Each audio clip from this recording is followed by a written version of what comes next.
lips are shaped like yours. Those are females, a little bit larger than those are males, but of a pale brown color, and our teeth are very white and strong. Our hair is thicker and stronger than yours, and it grows very slowly. In addition, the head is the only part of our body where we have hair. If we are together with others near to our own name, we are usually naked. Is this shocking for you? This means not that all in one group are genetically related to you, because these groups are usually very large and contain between 40 and 70 of us. When we are in public and together with us, others of my species, we wear very wide and soft clothing made of thin, light stuff. I have told you that many parts of our bodies are very touch sensitive.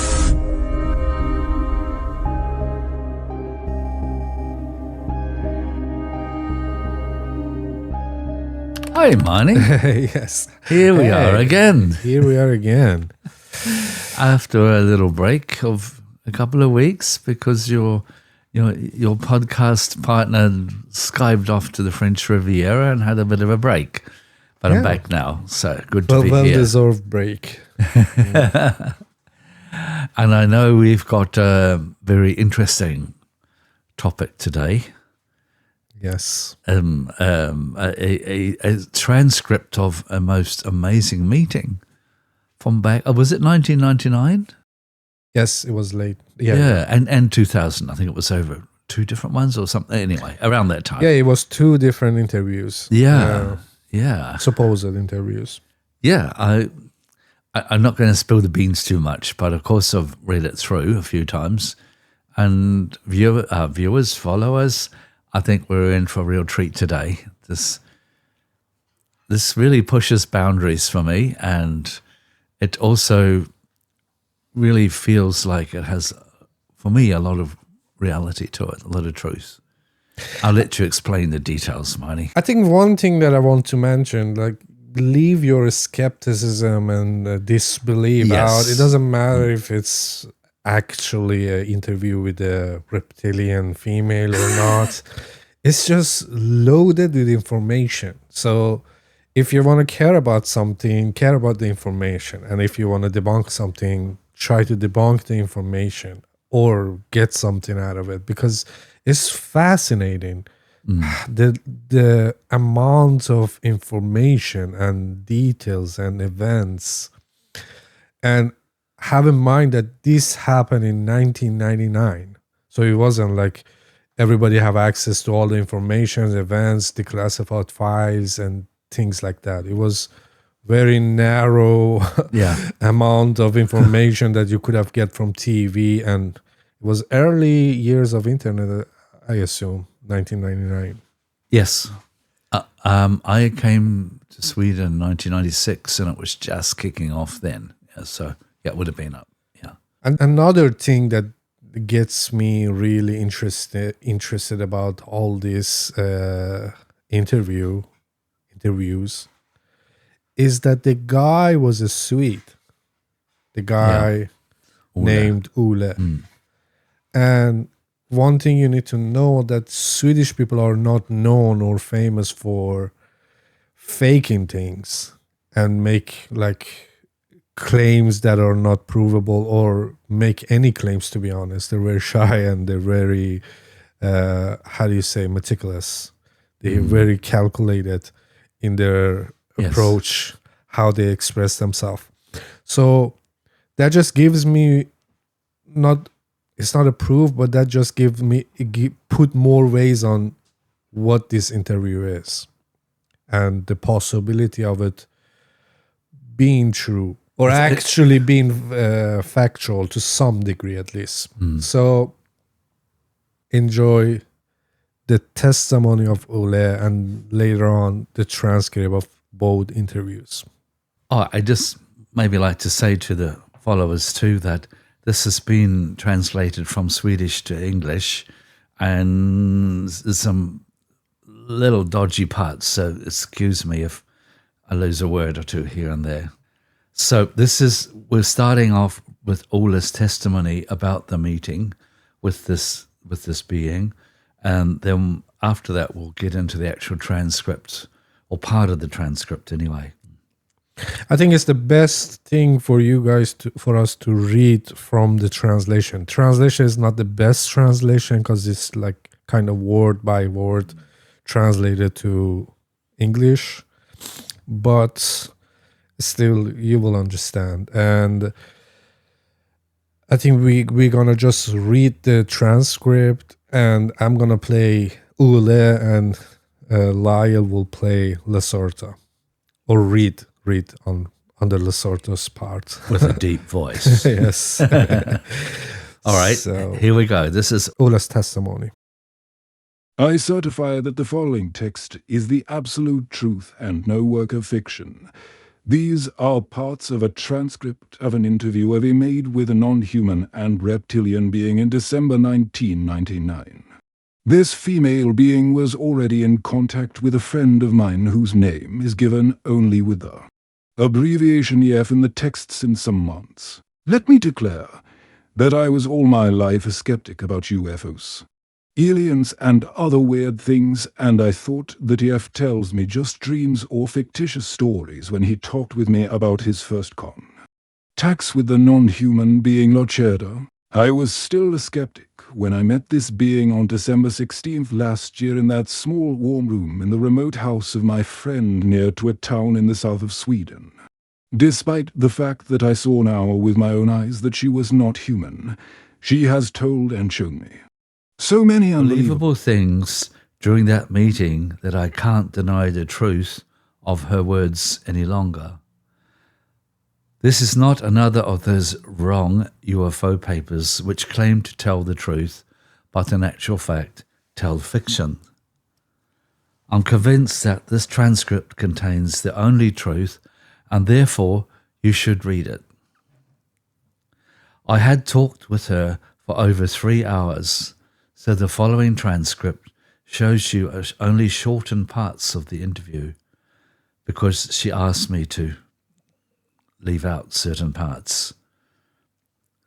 I certify, furthermore, that various paranormal abilities of her species, like telepathy and telekinesis, including the moving and dancing of my pencil on the table without touching, and the flying of an apple around 40 centimeters over her hands, were shown to me during the 3 hours and 6 minutes of the meeting, and I'm absolutely sure that these abilities were no tricks. The following is certainly difficult to understand and to believe for someone who hasn't experienced it. But I was really in contact with her mind, and I'm now completely sure that everything she said during the interview is the absolute truth about our world. Unfortunately, if I read the entire transcript and much more, this very shortened form by myself, I have never the strong impression that everything I've written sounds too unbelievable to be true. That everything sounds more like a bad science fiction story from TV or cinema. And I have doubts that anyone will believe my experiences. But they are true, if you believe it or not. I can't expect from you that you believe my simple words without evidence. But I can't give you that evidence. Please read the transcript and think about it, and you will maybe see the truth in these words. There will be a new meeting between me and her, and in the same house in Sweden, on April 23rd, 2000. And she promised me to give me maybe some evidence of her existence. In the meantime, I collect questions which I will ask her then. Maybe she will give me permission to reveal more of the missing parts of that transcript and about the coming war.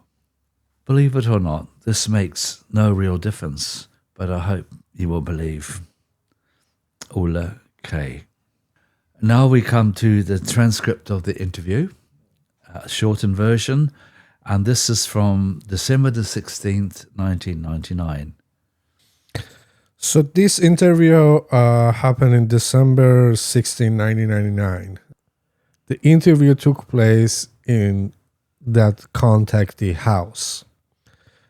I assume in a remote area, and in some city in south of Sweden. So that's just interesting for me. I didn't know that when I heard about Lacerta files like 2-3 years ago, but I didn't know it happened in Sweden. So I always thought about it as like, another fake story from these conspiracy theories or these people from mostly USA. But when I figured out, oh, it happened in Sweden, then I was like, oh, that's interesting. So the following is the transcript of the first interview, and we will try to read directly from the transcript, and we probably will do it in 2 parts, the first interview and the second interview. So here we go. Just enjoy the amount of information that you can get out of it. Question. This is Ole. Whenever I say question, it's Ole talking, and the answer comes from Lacerta. First of all, who are you and what are you? Are you an extraterrestrial species, or can your origin be found on this planet? As you can see with your own eyes, I'm not a human being like you, and to be honest, I'm no real mammal, despite my partly mammal-like body features, which are a result of evolution. I'm a female reptile being belonging to a very old reptilian race. We are the native Terrans, and we live on this planet and have lived here for millions of years. We are the native Terrans, and we live on the planet since millions of years. So that coexists with the existence of dinosaurs. Must do, yeah. Millions. Depends on how many millions. But yes, it must do. It must mean, yeah. Okay. All right. We are mentioned in your religious writings, like your Christian Bible, and many of the ancient human tribes were aware of our presence and worshipped us as gods. For example, the Egyptians and the Inca, and many of your older tribes. Do you want to say anything about that? Yeah, that's interesting because there are some... I know one Egyptian god that is an alligator god. Okay, yes, that's right. Yeah. I don't remember names, sorry, but I do And remember maybe the alligator fact. was that their perception of it. Yes. Maybe it was a lizard, like it was a reptilian being. Yes. So that's interesting. Absolutely. And Inca, do you I don't have any... I'm afraid I'm a little ignorant on Inca philosophy and religion, but I take her word for it at this point. I'm going to check out and see if I found any reptilian god that came out of Inca civilization. Inca? Yeah. Just a sidetrack there. I am pretty sure that it's common knowledge that Egyptian culture and those of Central and South America had connections, and Atlantean too, further back. So that doesn't surprise me a bit to hear, this connection there. All right, I'll go back to being Lacerta now. Your Christian religion has misunderstood our role in your creation. So we are mentioned as evil serpent in your writings. This is wrong. your race was genetically engineered by aliens, and we were just the more or less passive visitors of this accelerated evolution process. Accelerated evolution. To me, what I would like to say here is that you and I have talked about this several episodes earlier, about the intervention of the Anunnaki, especially in Mesopotamia, but also in other parts of the planet, where they came in here and did genetically modify hominids for various reasons. So I'm guessing this is what she's referring to. Yeah, exactly. But she doesn't refer to what race of alien. No, she doesn't. Beings. No. Yeah, but it's interesting because it matches the story of Anunnaki. It does, yes. And of course, we know Anunnaki would have also been involved in the Central and South American cultures in some way to help them. Okay, you must know, some of your scientists have already guessed this, that your species has evolved at a naturally completely impossible speed within just 2 to 3 million years. This is absolutely impossible, because evolution is a much slower process if it's natural, but you have not understood this. Your creation was artificial and done by genetic engineering, but not by us, but by an alien species. So, talking on the same thing there, eh? If you ask me, if I'm an extraterrestrial, the answer must be no. We are native Terrans.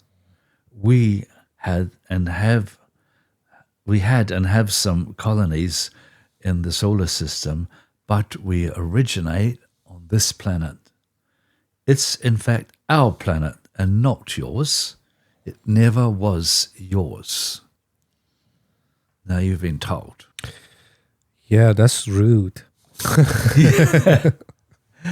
Yeah, it's a bit rude, but if I can just diverge for a moment, I have contact with some beings in other dimensions, and actually ran this by him, and his explanation of the way she is talking here, he's saying that probably she's just trying to fit in with how she sees we humans communicate to each other. He thought this was not really typical of their way of being. And that makes sense to me, because I know if they're such a highly advanced race, that they're not going to be nasty like this. So, yeah, that's, I believe what he said. Can you tell me your name? This is difficult because your human tongue is not able to pronounce it correctly, and a mispronunciation of our names is very offensive for some of my kind. Our language is very different from yours, but my name is, I want to try to say it smoother by use of your human letters. It's something like Can I give it a try? Yeah, let's hear your version. Oh, wow, that's much better. Thank you.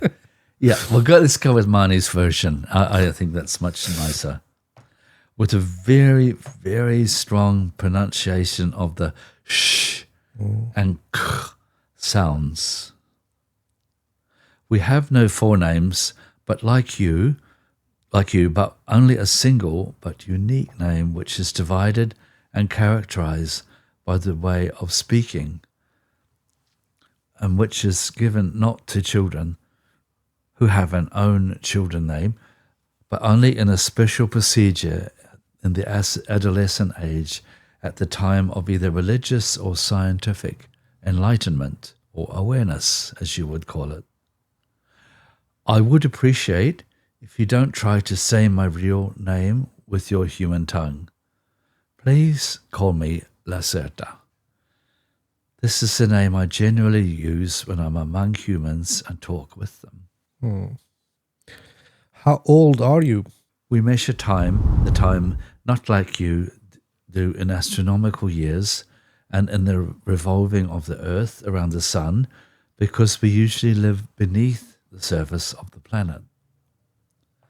Our time measurement depends on periodically returning cycles in the Earth's magnetic field. And according to this, and said with your numbers, I'm today, let me calculate, 57,653 cycles old. I have reached my adult phase, and my awareness 16,337 cycles ago. This is a very important date for us. According to your human time scale, I'm around 28 years old. So what, like the time is, they have a different perception of time, or the time goes faster for them, or They slower seem for to them? measure it differently, yes. But on Earth, yes, well, it's just a baby. I'm around 28 years old. That's interesting. What cycle though? Well, I don't really know anything about magnetic cycles, so I can't answer that. But they're measuring it in a different way, yeah. Just an interesting thought, though, that birds probably have connection with magnetic cycles of the planet, because they use that for navigation. And birds and reptiles are pretty close. Yeah. So maybe they have that connection in the beginning, even that now that, as she explains, they are living underground. True. What is your task? Do you have a job like us? To say it with words, with your words, I'm a curious student of the social behavior of your species. That's why I'm here and talk to you now. That's why I have revealed my real nature to EF. And now to you. And that's why I give you all the secret information, and why I will try to answer all the questions on your many sheets of paper. Answer honestly, sorry. I will see how you react, how others of your kind react. There are many crazies and liars of your kind in this planet who claim to know the truth about us, about UFOs, about aliens, and so on. And some of you believe their lies. And by the way, that hasn't changed yet. No. There are so different, many different claims about UFOs or origin of I agree. life and aliens.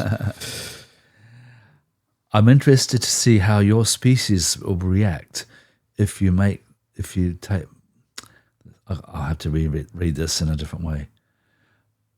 I'm interested to see how your species will react when you hear the truth, which I will tell you now publicly.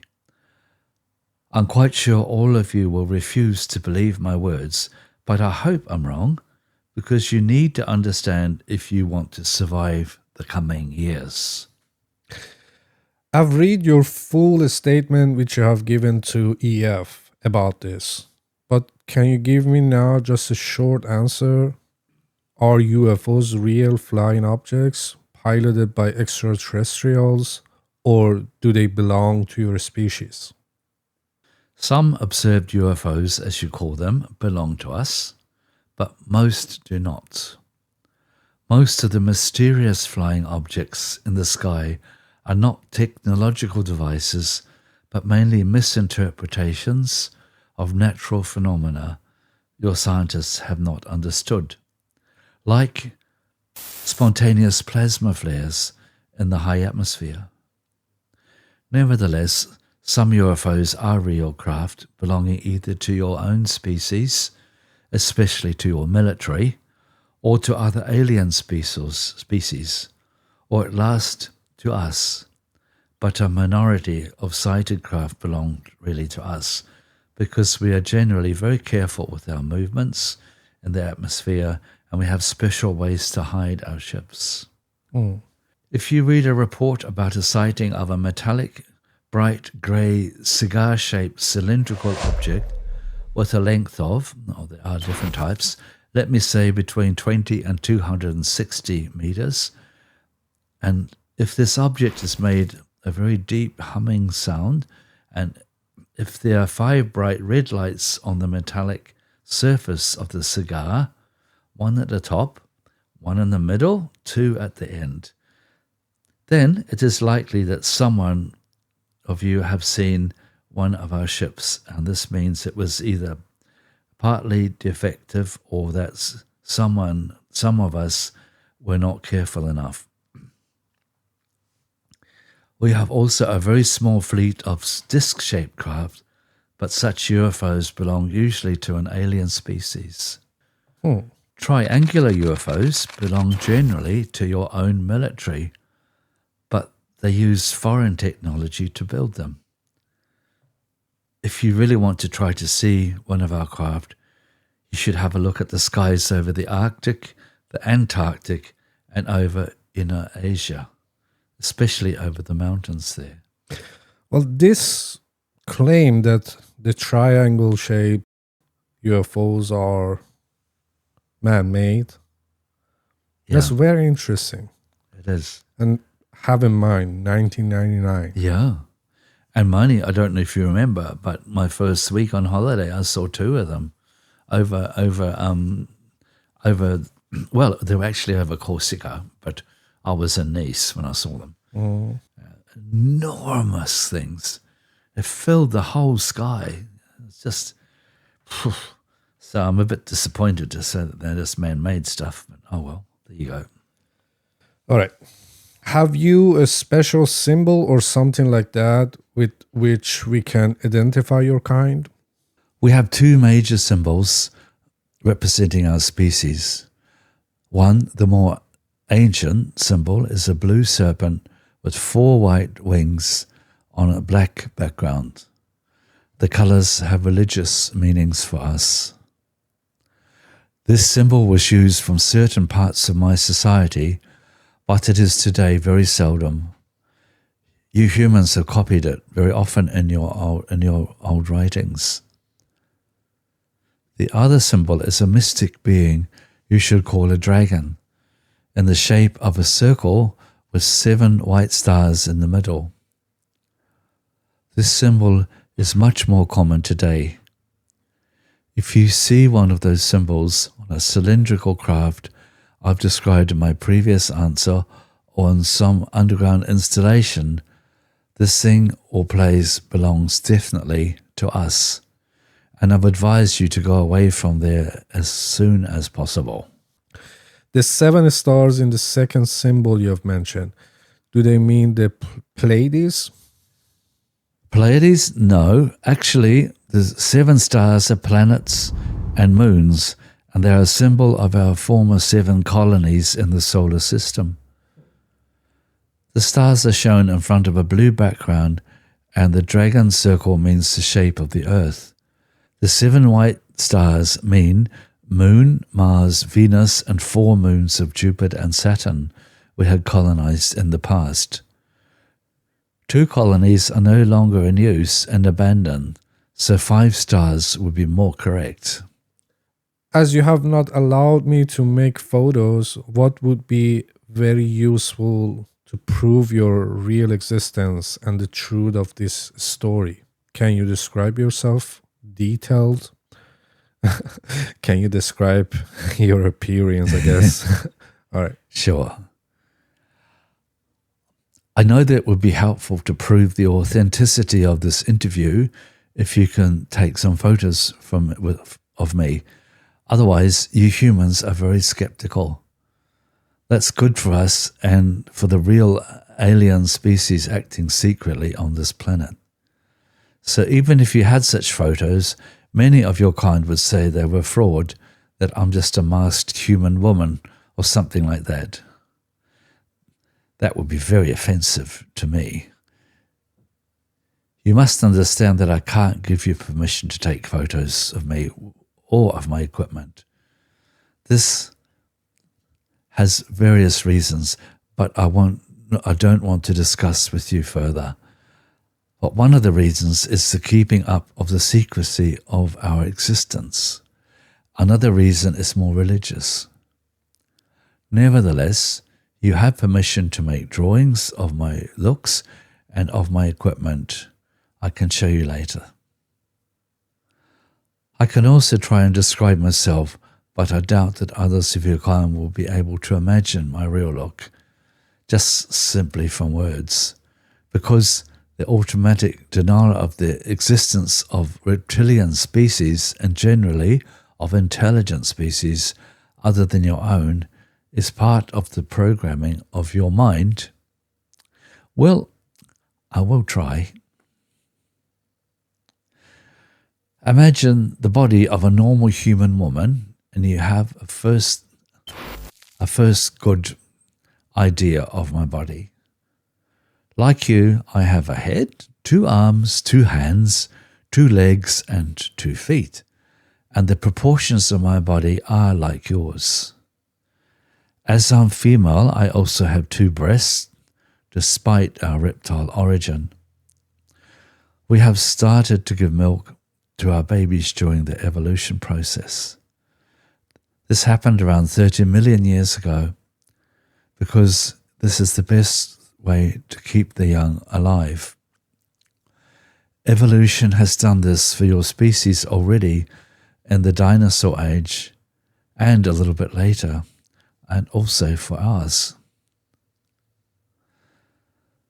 That means not that we are now real mammals, but the breasts of us are as large as those of human women, and the size of them is generally equal to every female of my kind. The external reproduction organs are for both sexes smaller than those of humans, but they are visible and they have the same function as yours. Another gift of evolution to our species. My skin is mainly of a green-beige color, more pale green, and we have some patterns of brown irregular dots, each dot the size of 1 to 2 centimeters on our skin and in our face. The patterns are different from both sexes, but females have more, especially on the lower body and in the face. You can see them in my case as 2 lines over the eyebrows crossing my forehead, at my cheek and at my chin. My eyes are a little bit larger than human eyes. For this reason we can see better in the dark, and usually dominated from the large black pupils, which are surrounded by a small bright green iris. Males have a dark green iris. The pupil is slit and can change its size from a small black line to a wide open egg-shaped oval, because our retina is very light sensitive and the smaller and not so curved as yours. But we can hear better because our ears are more sensitive for sonic. We can also hear a wide range of sonic. There's a muscle or lid over the ears which can completely close them, for example underwater. Our noses are more pointed and there is a V-shaped curve between the nostrils which enable our ancestors to see temperature. We have lost most of this ability, but we can still feel temperature much better with this organ. Our lips are shaped like yours. Those of females a little bit larger than those of males, but of a pale brown color, and our teeth are very white and strong, and with a little bit longer and sharper than your soft mammal teeth. We have no different hair colors but there is a tradition to color the hair in different ages. And the original color is, like mine, a greenish brown. Our hair is thicker and stronger than yours, and it grows very slowly. In addition, the head is the only part of our body where we have hair.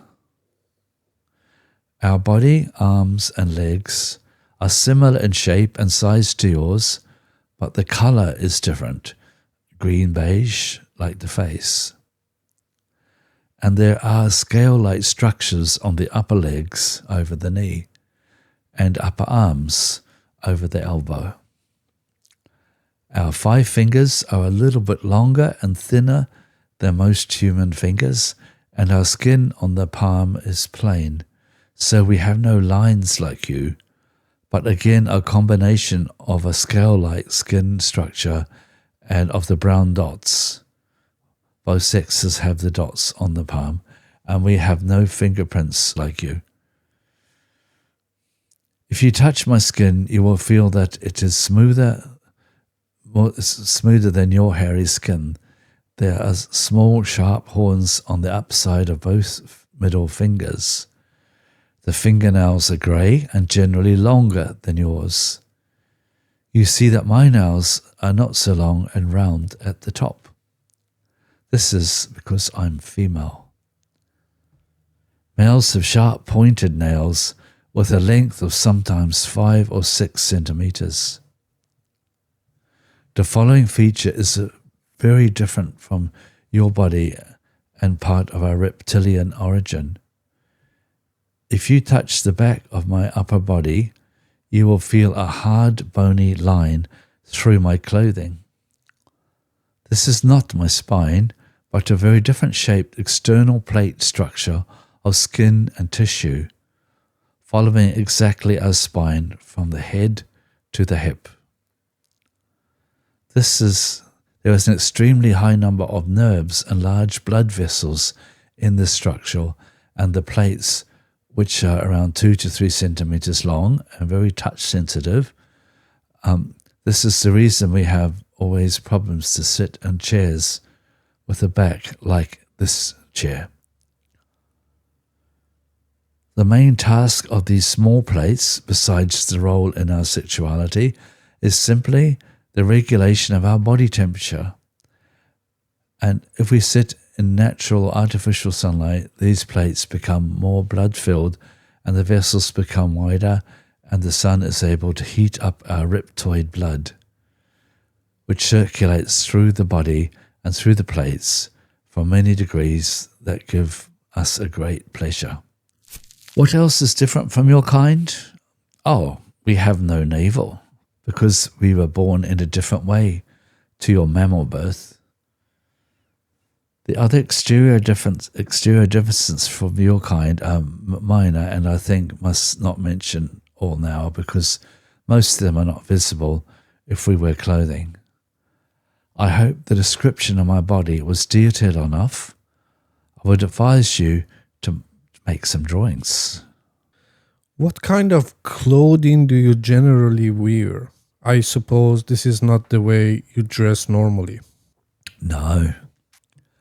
I wear this human everyday clothing only when I'm among humans. To be honest, it's not very comfortable for me to wear such tight things, and it is always a very unusual feeling. If we are in our own home, which means in our subterranean home, or in our large artificial sun areas, and if we are together with others near to our own name, we are usually naked. Is this shocking for you? When we are in public and together with others of my species, we wear very wide and soft clothing made of thin, light stuff. I have told you that many parts of our bodies are very touch sensitive, mostly the small back plates, so we can't feel comfortable in tight clothing because this can hurt us. Man and woman often wear the same kind of clothing, but the colors are different for the sexes. You have said other near to your own name. Do you mean your family? No, not really. You would call it family, but with this word, you mean only those of your kind that you belong genetically together like father, mother, and child.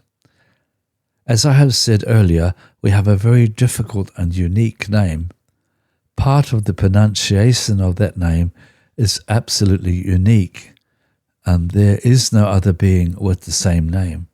But part of this name, the middle part, is pronounced in a way that told the others to which family, I must use the word because you haven't the right one in your vocabulary, you belong to.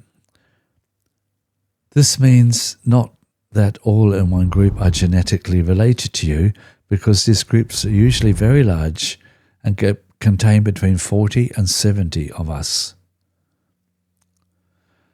The group includes generally your genetic relations, except one of them has decided to leave the group. And your connection with father and mother is often the strongest.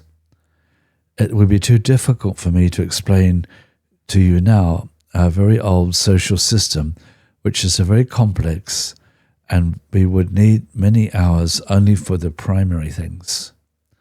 Maybe we can meet another time and I can give you the detailed descriptions of all these things.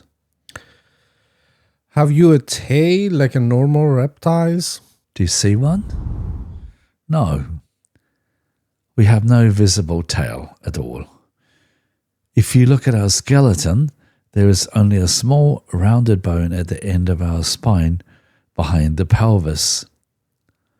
This is a useless rudiment of our tail, of the tail of our ancestors, but it is not visible from the outside. But these tails disappear before they were born. A tail makes sense only for a primitive species who tries to walk on two legs and must hold the balance with the tail. But our skeleton has changed during evolution, and our spine is nearly in the same shape as yours. So we need no tail to stay on 2 feet.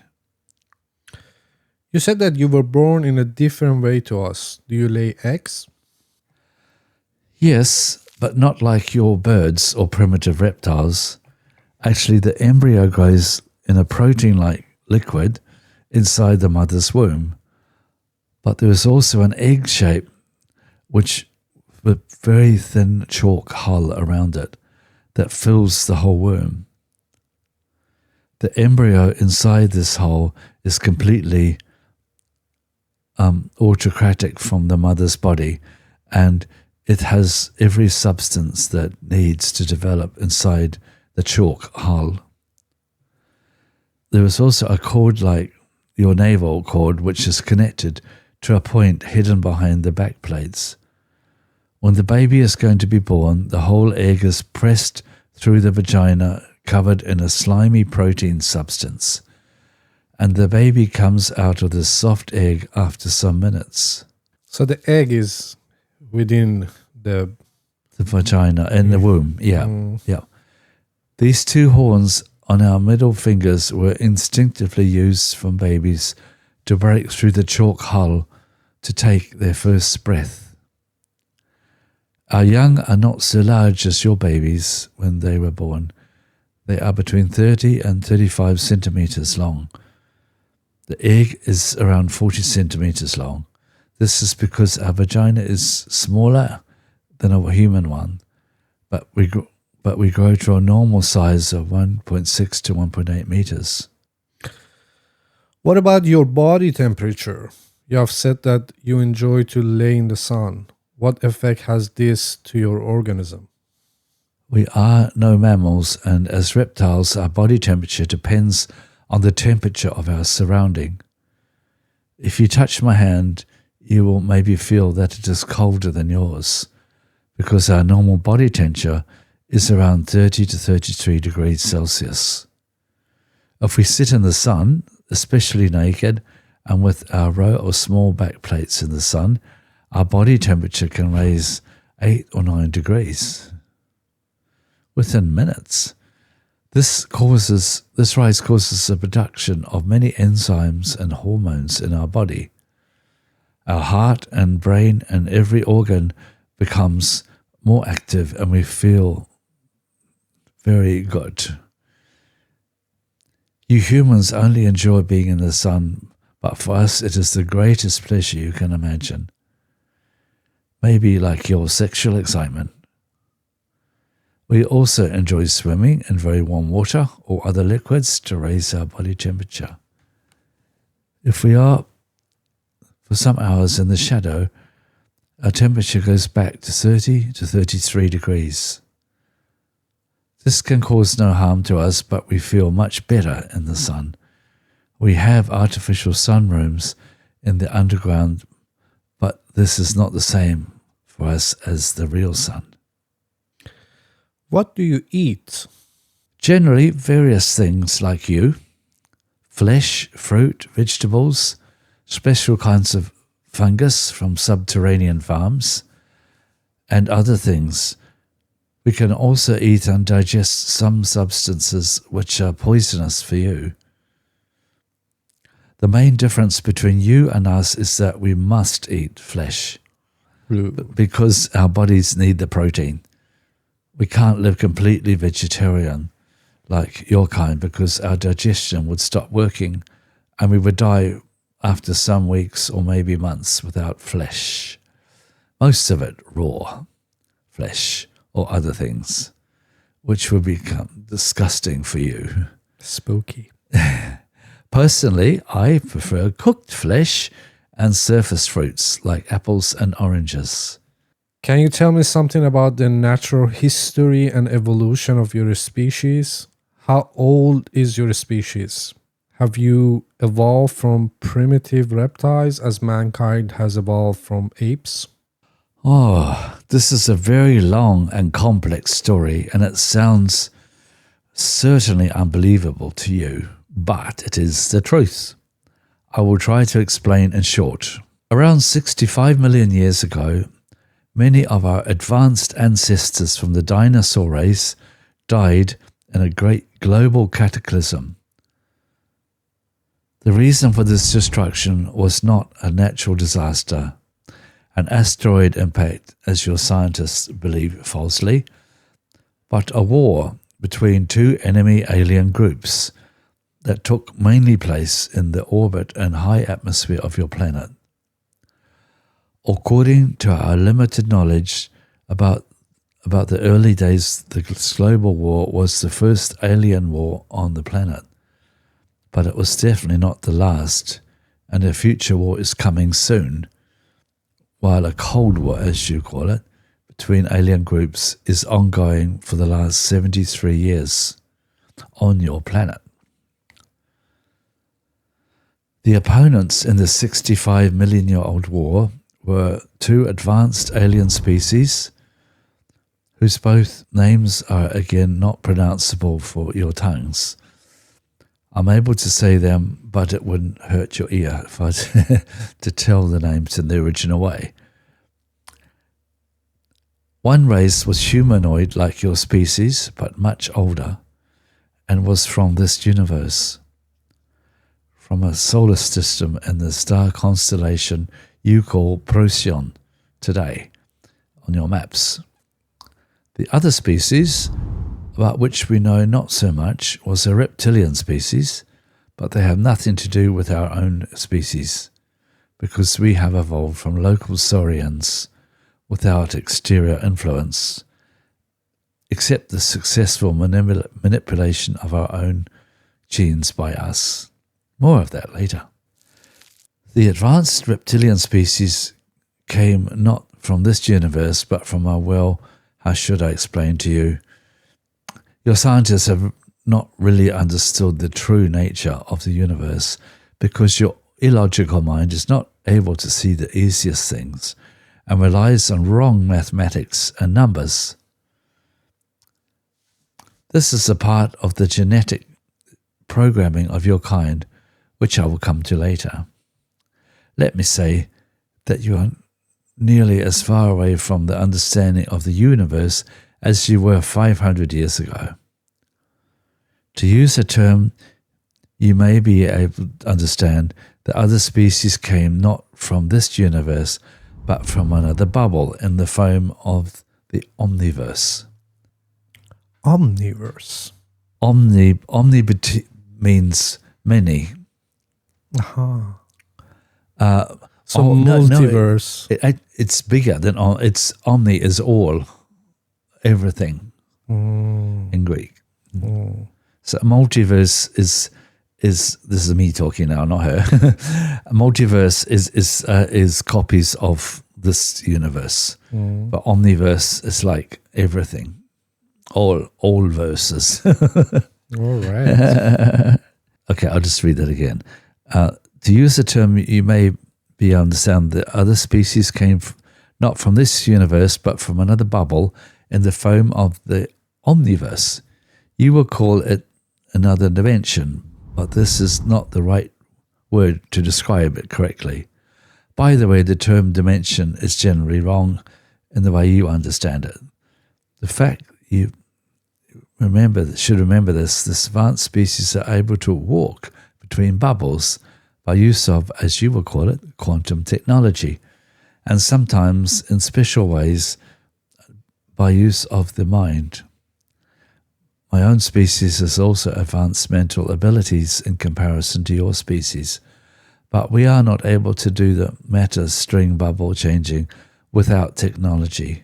But other species active on the planet are able to do, and this looks to you like magic, as it had to your ancestors. So they cannot interdimensionally travel Without technology. Yeah. Correct. That's interesting. Back to our own story. The first species, the humanoids, had reached Earth around 150 years before the reptilians, and they built some colonies on the former continents. There was a large colony on the continent you called Antarctica today, and another one in the continent you call Asia today. These people lived together with animal-like saurians on the planet without problems. When the advanced reptilian species arrived in the system, the humanoid colonists from Procyon tried to communicate peacefully, but they were not successful, and a global war started within months. You must understand that both species were interested in this young planet, not for its biology and undeveloped species, but only for one reason: raw material, especially copper. So not gold? Not according to her. Maybe that was other types that wanted the gold. To understand this reason, you must know that copper is a very important material for some advanced species, even today, because it is, together with some unstable materials, able to produce new, stable elements if you induce a high electromagnetic field in the right angle with a high nuclear radiation field to produce an overcrossing of fluctuating fluids. The fusion of copper with other elements in such a magnetic radiation field chamber can produce a force field of special nature that is very useful for various technology tasks. But the base of this is an extremely complex formula you are not able to discover because of the restrictions of your simple mind. Whoa.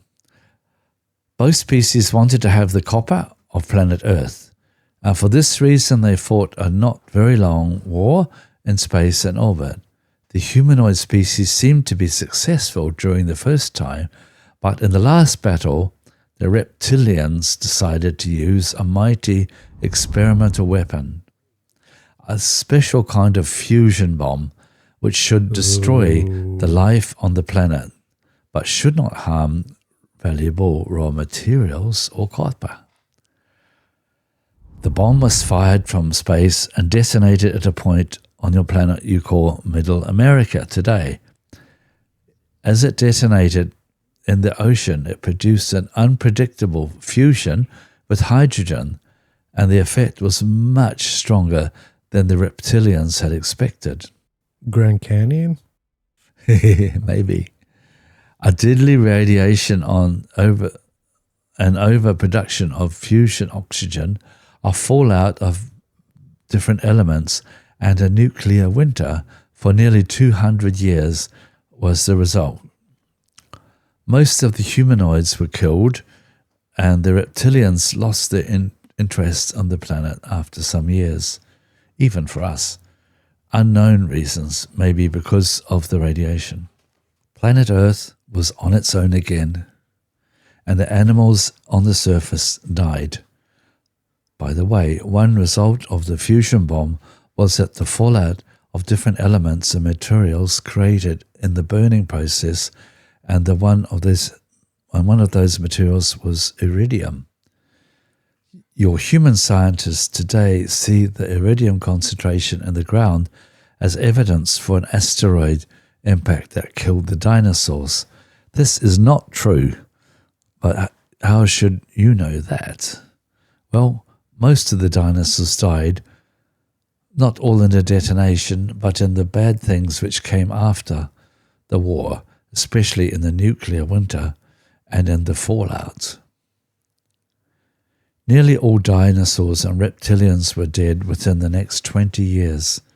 Some of them, especially those in the oceans, were able to survive for the next 200 to 300 years, even if this changed world. But these species also died because the climate had changed. The nuclear winter ended after 200 years, but it was colder on Earth than before. Despite the cataclysm, some species were able to survive. Fish, like the sharks, birds, little creepy mammals, your ancestors. Oh, we're creepy mammals, there you go. Various reptiles like crocodiles, and there was a special kind of small but advanced dinosaur which had developed together with the last large animal reptilians of the species you'll call Tyrannosaurus. This new reptile was walking on two legs and looked a little bit like your reconstruction of the iguanodon. It originated in this family, but it is smaller, around 1.5 meters tall, with some humanoid features, a changed bone structure, a large skull and brain, a hand with a thumb, which was able to grab things, a different organism and digestion, advanced eyes in the middle of the head, like your eyes, and most important, with a new and better brain structure. This was our direct ancestor. There are theories that the radiation from the bomb took part in the mutations of the organism of this new breed, but this is not proven. Nevertheless, this little humanoid-like dinosaur evolved during the following 30 million years. As I have said earlier, a species needs generally more time to evolve than you think. If the evolution is not artificially induced, like in your case, from an animal to a more or less thinking being. These beings were intelligent enough not to die in the next millions of years, because they learned to change their behavior. They lived in caves instead, in the cold nature, and they learned to use stones and branches as first tools, and the use of fire to help warm them, especially to warm their blood, which is very important for our kind to survive. During the next 20 million years, this species was divided into 27 subspecies. Unfortunately, former reptilian species were prone to divide themselves in a more or less illogical way into subspecies during the evolution process. You can clearly see that this is an unnecessary high number of animals or dinosaur species in earlier times. And there were mainly primitive wars between the subspecies for dominance. Well, nature was not very friendly to us, and as far as we know, from the 27 subspecies, 24 were extinct in primitive wars and in evolution because their organism and mind was not developed enough to survive, and as the main reason they were not able to change their blood temperature in the right way if the climate changed. 50 million years after the war and after the end of dinosaurs, only 3, now also technological, advanced reptilian species were remaining on this planet, together with all the other lower animals. Through natural and artificial crossbreeding, these 3 species were united to one reptilian species, and through the intervention of genetic manipulations, were able to eliminate the dividing prone genes of our genetic structure. Dividing prone genes. What that can be? I have no idea. Beyond me, dude. Something reptiles do. No, I'm sorry, nothing wise to say there. According to our history and belief, this was the time when our final reptilian race, as you see me today, was created by use of genetic engineering. This was around 10 million years ago, and our evolution nearly stopped at this point. Well, actually, there were some minor changes in our look forward towards a more humanoid and mammal-like appearance during the coming ages, but we have not divided again into subspecies.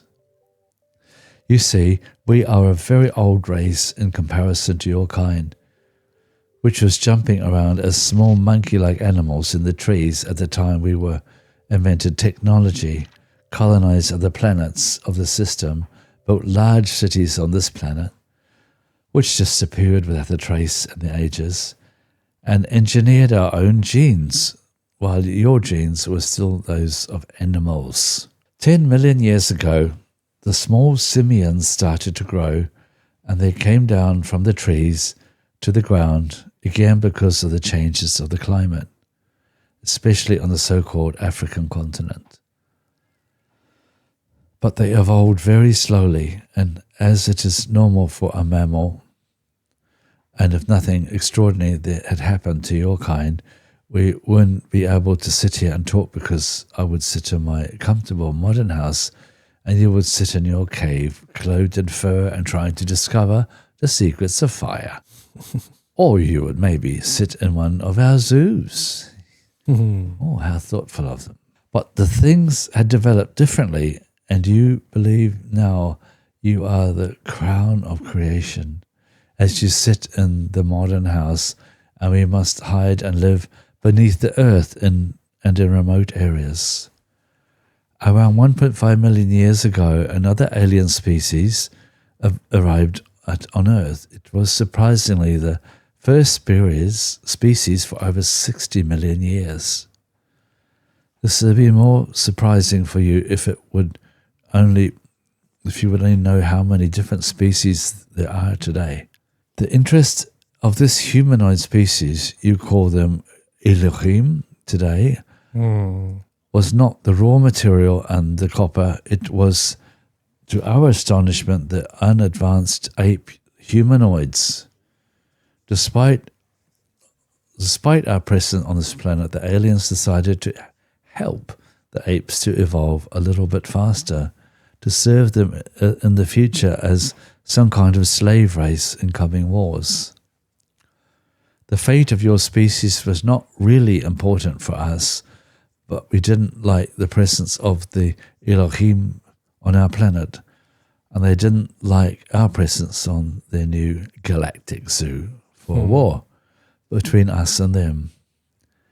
You can read about the war, for example, partly in the book you call Bible, in a very strange way of description. The real truth is a very long and difficult story. Should I continue?